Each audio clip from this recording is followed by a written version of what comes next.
Right. You're live, I guess. I'm back. And I guess we'll be closing off the light gun block here. I want to give a shout out to Desert Eagle and the opponent for doing their light gun runs. It's awesome to see more of these light gun games at this marathon, or these types of 1cc marathons. Just it's a great genre that deserves more recognition, I think, and it's awesome. So I guess we'll be closing off here playing The House of the Dead from Sega, released in 1996. But when I was going live, I specifically tried to time the attract mode opening with my commentary, because it's a cool opening sequence. This one horror game spawned a whole franchise. 5 mainline games, a bunch of spin-offs, 2 terrible movies, a bunch of action figures and merch. House of the Dead is awesome. It's my favorite Sega franchise, my favorite arcade franchise. It was the original 1996 House of the Dead was the arcade game that got me into arcades in general, so I'm grateful I discovered it at a local family entertainment center that coincidentally was themed like a haunted house, like or a decrepit mansion, which is kind of a long, weird story, but yeah. Playing this on the Sega Model 2 emulator. Should give a shout out to a gracious guy in the House of the Dead community who's a really good player, and he actually made a patch that is twofold. It disables screen flashing, that's also what was on the Virtual Cop games, and fixed a bug with the ranking screen here, kind of a minor thing, fixing problems with digits not appearing. But we're just going to play through the game and have fun. I'll talk about the scoring tech, I'll talk about I guess a little bit of my history with this game, the storyline, for those who care about lore in a light gun game. House of the Dead actually is a pretty interesting storyline. We'll see what happens. Let's play. So let's coin up here. Awesome credit sound. And we're gonna begin. It is December 20th, 1998, and Dr. Curian has released his hostile creatures upon the world from his mansion. And we play as Thomas Rogan, the player 1 character, G, the player 2 character, agents of the government agency AMS, who are tasked basically with eliminating this threat. This game takes place across 2 days, actually. Let me focus here. Hang on. Third screen in, one of the hardest rescues for people, for hostages. It's kind of funny. This game takes place across 3 days, and December 20th, 1998 is actually when this game takes place.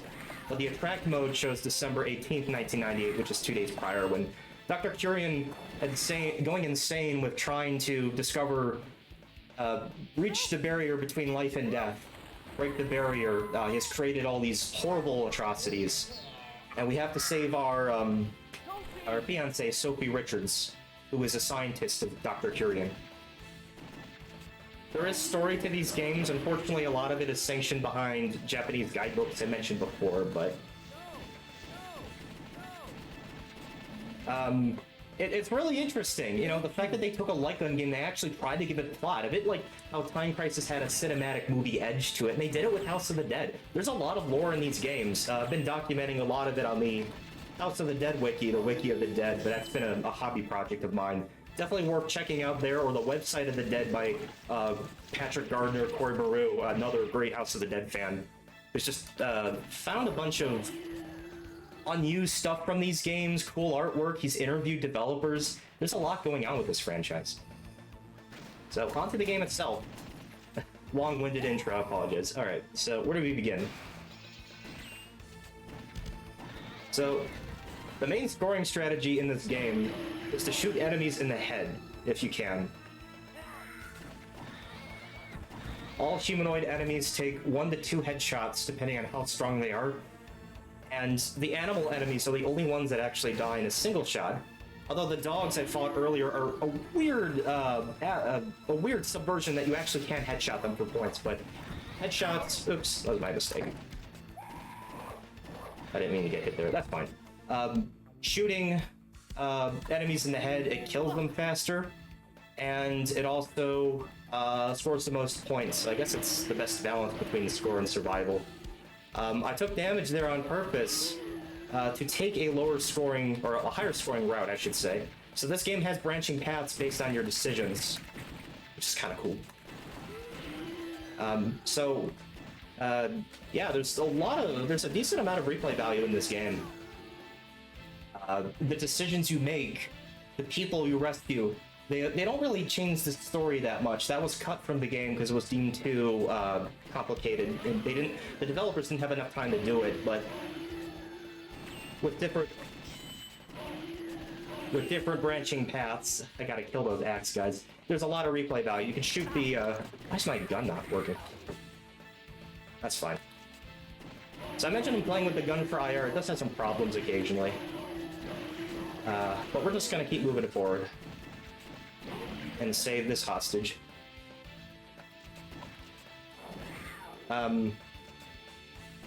What? I've never seen him run there. Little doggy. Those dogs actually sometimes have random amounts of health and take more shots to die. I'm not sure why. But yeah, go for headshots if you can. There's a quick headshot there.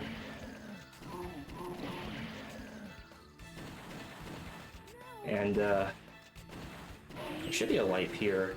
There are bonus lives you can earn. You start at a default is 3, and the max is 5. If you pick up an extra life when you're at max health, you score a bonus 300 points. So shoot those guys down. If you try to shoot their bodies for the creatures, they're not actually zombies. In canon, they're actually just mass-produced Frankenstein's monsters, according to the developers, so they're not actually zombies. But shooting their bodies is just a lot more bullet spongy, so it's kind of best to just go for the heads. You get some really satisfying sounds for doing so. Here's the first boss of the game, the Chariot. And all the bosses in the House of the Dead series are named after tarot cards, so I guess it's a JoJo's reference. I don't know. Also, this game is interesting in that it tells you what the weak point is for the boss. For Chariot, it's the wound in his armor. That's kind of glowing red. You shoot him enough. Then he sheds his armor, and then in this phase, the body parts you shoot actually determine the points you get. 2 to the head, 2 to the chest, and 2 to the groin will kill Chariot faster and score the most points.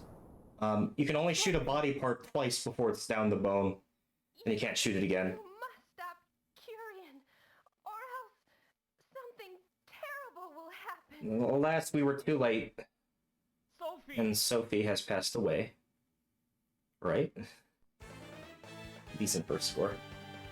You also get bonus lives for saving hostages, so I saved 7 people there. So I got a max bonus life count of 2 back. You can earn up to 2 more bonus lives at the end of the second stage. The third stage is only 1 that's available. Definitely valuable to save as many people as you possibly can. There's a branching path there if you shoot the bottom mat, but I'm not going to go for it. So you just got to go forward here. Trying to take the optimal scoring routes in this game, so let's see how it goes. You want to shoot down on the elevator, go down here.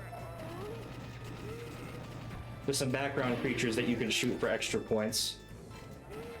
Incredible music in this game too by Tatsuya Kawaguchi, I believe. He also composed some of the music for House of the Dead too, and it's pretty awesome. This game also has a little known mechanic in which you can actually block enemy attacks.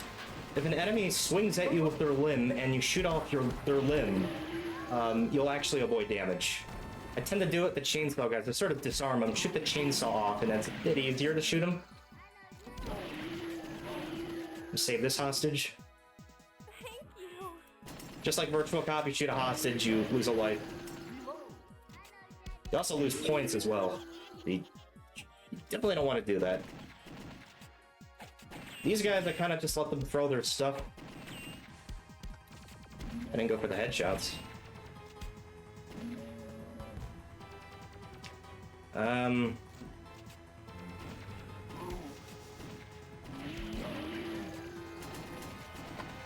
There's another hostage here. Let's save him. So I'm already at max health still.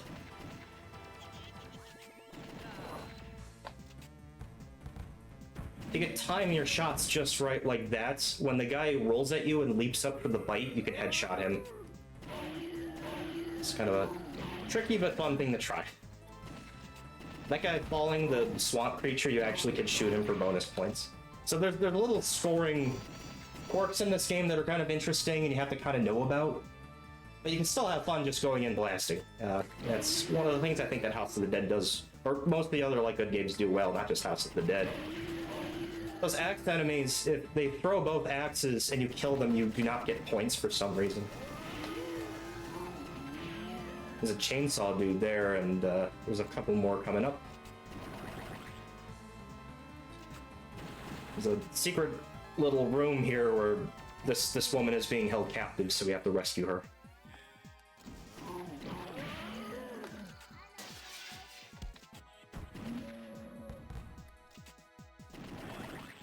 Shoot the little worms.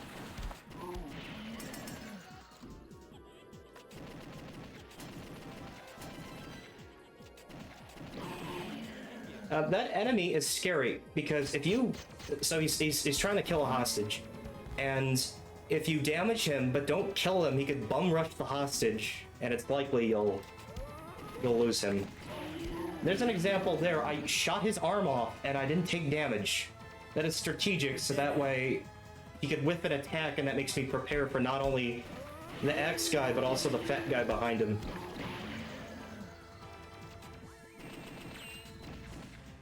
Also, taking this route, which is a bit more enemies, so better scoring.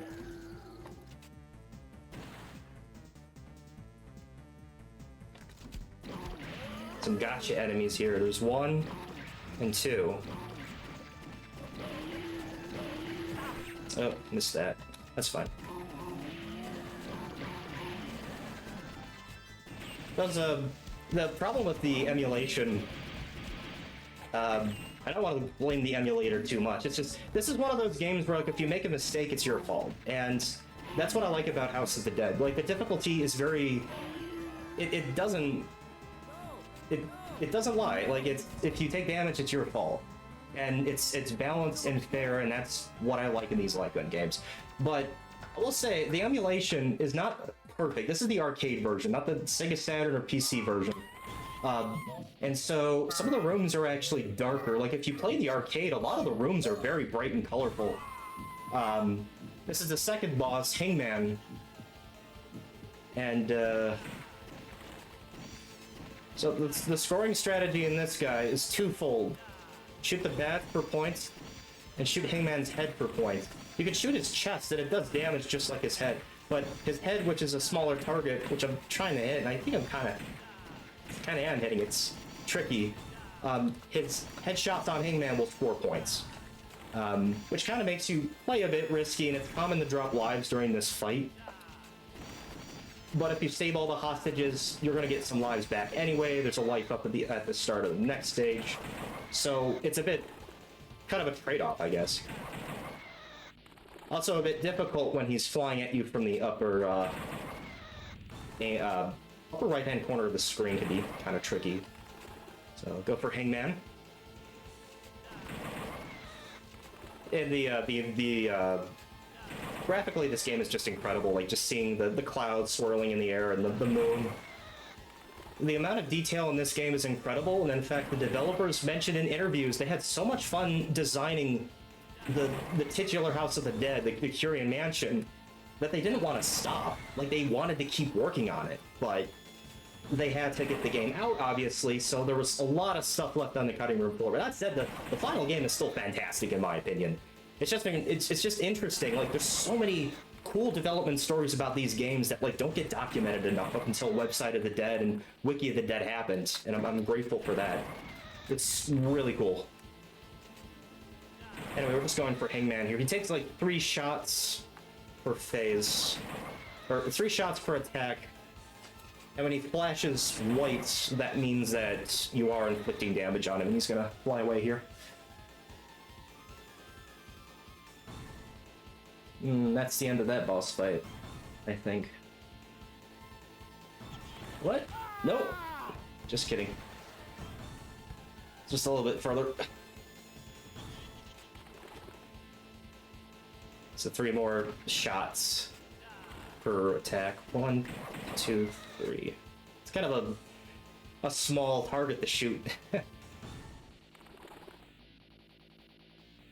But it takes practice. And just a bit of patience. I could kill him faster if I continued shooting his body, but like I would not get those possible hundreds of points going for headshots, so mostly playing for a 1cc. We'll see how the scoring stuff turns out, but I'm not really focusing on scoring too terribly much.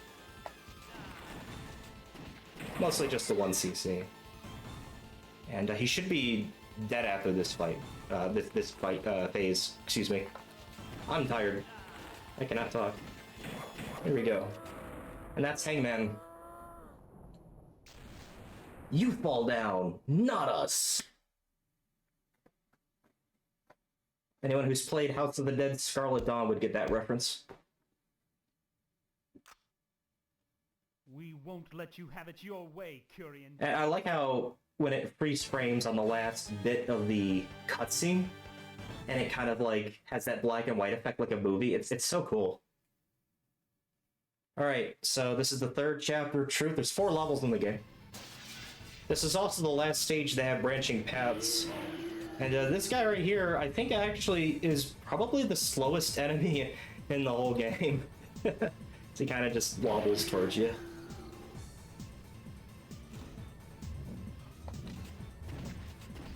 These guys are sick. These ball and chain guys are a new enemy. If you shoot their right arm off, they'll lose the ball and chain. These claw guys are new as well. And you can actually kill them in 2 shots, or 1 shot if you're even better. But mostly 2. You can deal with them a bit more efficiently. Again, going for the headshots. We'll see some more coming up here. You get a little horde of enemies. Shoot the barrel, but I don't destroy it, so the guy in the back is still holding it. Shoot the others down. Picked up a bonus life there. I'm already at max lives, so that's a bonus 300 points. That's a new enemy too, the muscle guy. There's a lot of pellet slot enemies in this game, but I think they did a good enough job making them all feel and look unique enough where you don't even notice their pellet swaps. I mean, this is clearly a pellet swap of the muscle guy from the last levels, but he's still unique in a way. He looks cool, so I don't really mind. There's a lot of really interesting enemies. Also, funnily enough, every enemy in this game has a name. So that's Moody. Here's the Tyrants. Here's the Neopetites in the background. That's their file name. There's Gilmore. They all have names. It's so funny. And they kept the names, and many of these enemies would return in the 5th game, House of the Dead Scarlet Dawn. It's sort of a fun little nostalgic throwback. And they kept the original names. Also, many enemies like the worms, those skeleton guys, the Kagios, and others pretty much have appeared in every mainline game. The swamp guys, the Ibitans. I'm like such a nerd. I've memorized like a lot of the creature names. Here's the Ibitan, these Tarman-looking guys. And the sound design's incredible, and just... This is probably my least favorite room in the game, ironically enough. I think it's not really well detailed compared to everything else, but... The fact that I'm only, like, complaining about one room, I think it's just saying something that, like, the rest of the game, I think, looks that good. This part here... I shot the, swamp guy first, and you'll notice the fat guy actually waited. For the most part in this game, only one enemy can attack at once, and the rest kind of wait for their turn. The only difference is, the only exception to that is if there's enemies throwing ranged projectiles. There's a golden frog, which is worth like 1,000 points, I think. More spiders.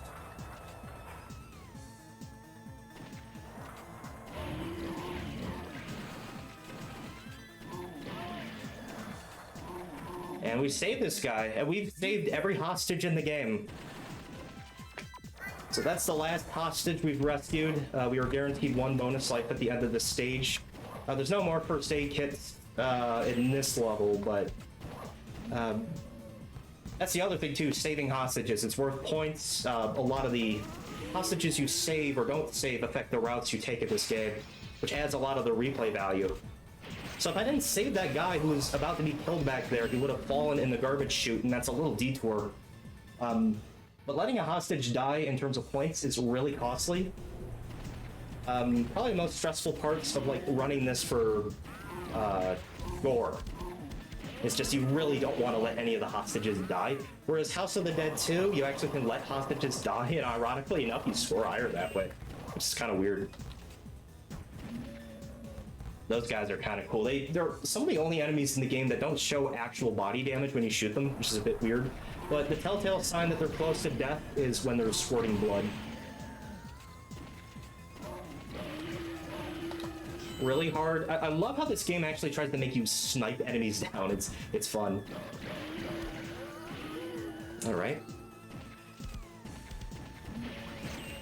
Sometimes the camera acts a bit funky and some projectiles get harder than they should to actually shoot. But for the most part, the camera acts like it should. Little background enemies, which don't actually hurt you, but if you shoot them, you get a little bit of bonus points.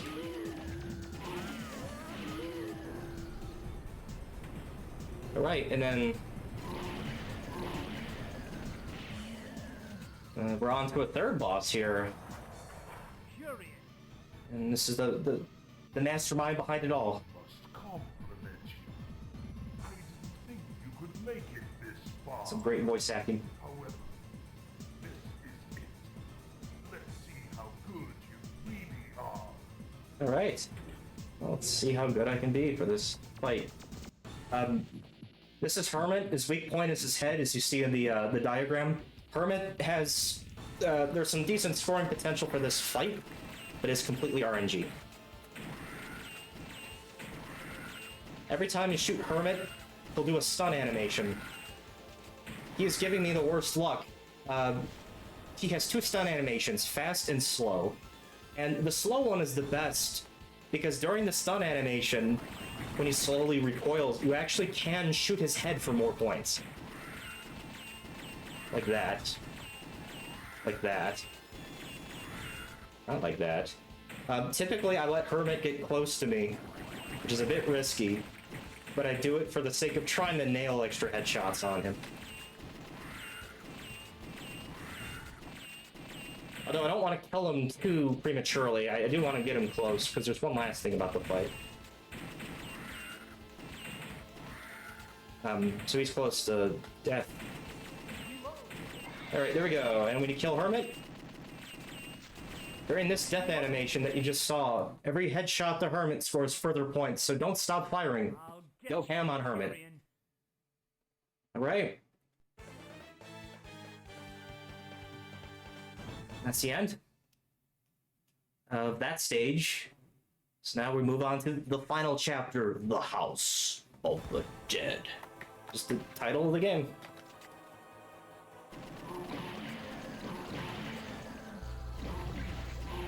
This is pretty much a short and linear level that mostly consists of boss refights. So the good news is that you actually don't fight Hermit again. It's just two bosses, and then the final boss, but yeah, there are refights. So you fight Chariot again. Nothing really changes about his fight except you can cause a glitch where if you shoot Chariot enough, you'll push him through the wall in the back and he clips through and you can't see him. It's also possible to shoot Chariot just as he's falling from the ceiling to attack you, and if you do that, you'll actually soft lock the game, I believe. But yeah, there's not really much different from Chariot. He's the same.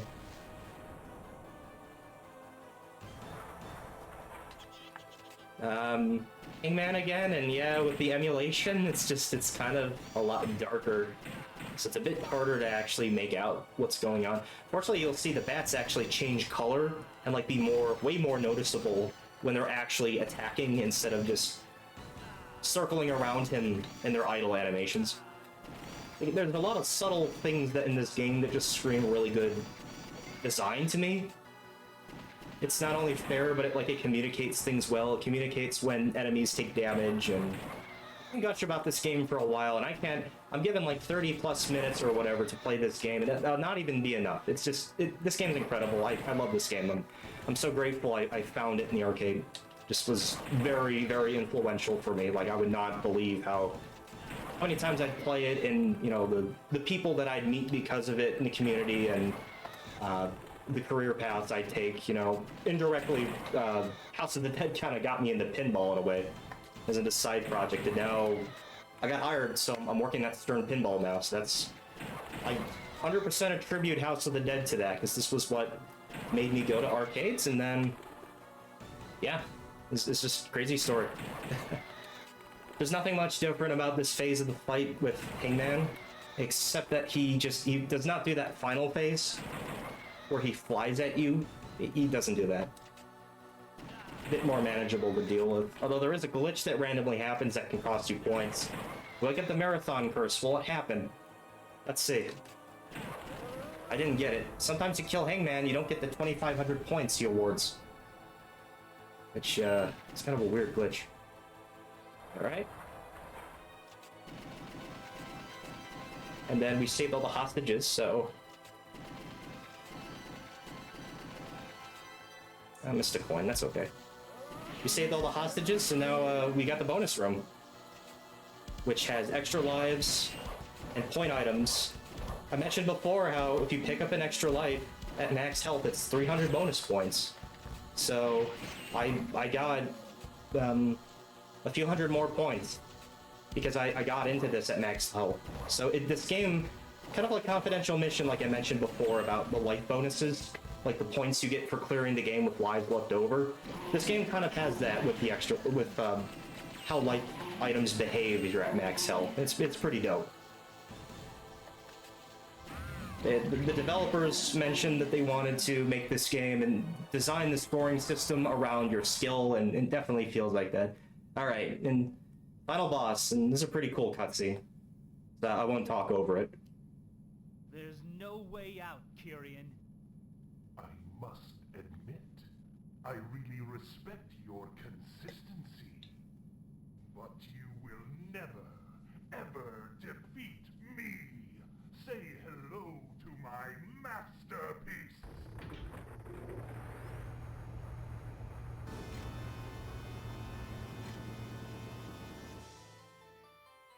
Who are you? Nobody gives me instructions.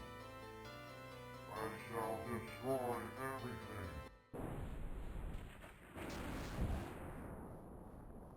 What happened? Why don't you follow my instructions? Love that cutscene.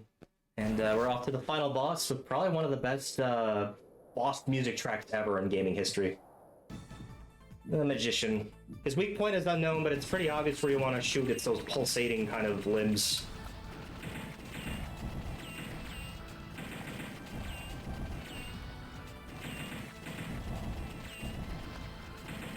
Much like a lot of the Virtual Cop bosses, it's kind of best to focus on projectiles whenever you can. Inevitably, you'll have to shoot them anyway, so you might as well get them over with. So then you can redirect fire on Magician himself.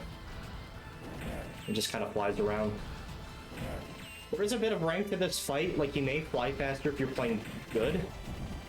But House of the Dead 1 is probably one of the most subtle rank systems I've ever seen in a light gun game, so it doesn't even matter if there is rank. Like, it's so subtle, the game's so consistent, it doesn't mess with health values if you're playing really good, and again, that's why I love it so much.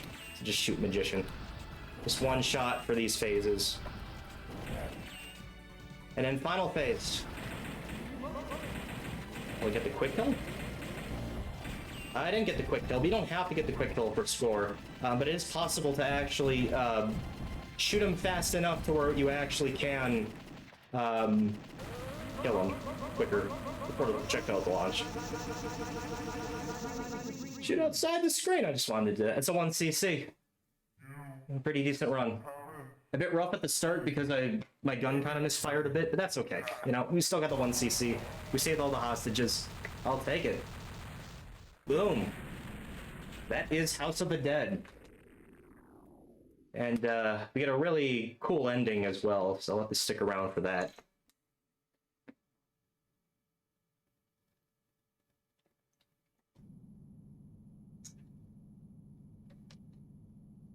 Everything is over. I have nothing more to lose. However, I must go on.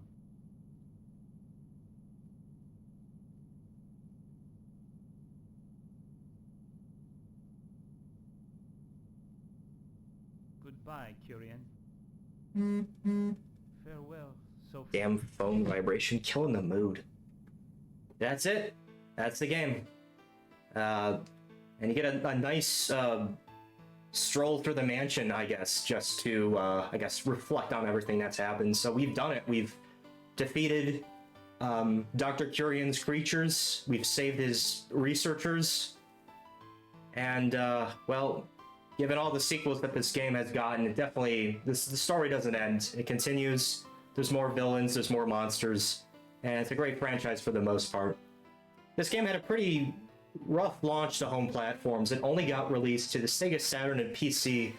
Both versions are graphically inferior to the arcade. They did consider porting it to the Wii with the House of the Dead 2 and 3 Return, but it got cut. Also, this game's source code apparently is lost. It's kind of worked against it. There is a remake of this game that's out, and I really don't like it. It's very unpolished. It was not handled by the original team. So if people like it, that's cool. I respect that. I personally would just recommend the original House of the Dead instead, though. Just felt it's better with the difficulty. It's more polished of a game. Remake to me feels very half-baked. It's kind of disappointing. But hopefully they'll do better on the sequel, because they are remaking that. I point to House of the Dead Scarlet Dawn. I think that game is much more fun, and that's a newer House of the Dead game. I want to run that game. House of the Dead Scarlet Dawn has a ton of really interesting scoring tech. There's also multiple endings based on your performance. And that's the game. We got the best endings. So Sophie is alive. There's an ending where she turns into a creature. We scored over 100,000 points. I'll take that. And it's funny, in the arcade, if you actually score over 100k points, it glitches the score counter. That doesn't show properly, but thanks to Gracious Guy, we have that mod. It shows all the digits. But that's House of the Dead. I want to give a shout out to RGL for having me. I really appreciate that these Lycan games are being shown in these marathons. They're awesome. I stream these games sometimes, twitch.tv/Multibrawlr, I guess. That's me. I also have a YouTube channel called Lycan Liturgy, and I just, as a side hobby project outside of work, I just upload videos of Lycan games, because it's just a passion project for mine. I love these games. But at any rate, thanks to RGL, thanks for everyone for watching, for sticking around, for supporting. And that'll be the end of me in this run. That's all the runs I have, and this Lycan block comes to a close. So what do we have up next? Looks like we have Dumple-chan and the opponent playing Rescue Raider, so I'll pass the mic to them. Thanks everyone for having me, and have a wonderful Christmas. The anniversary of this game's coming up, which is funny. Take care, guys. Have a good one.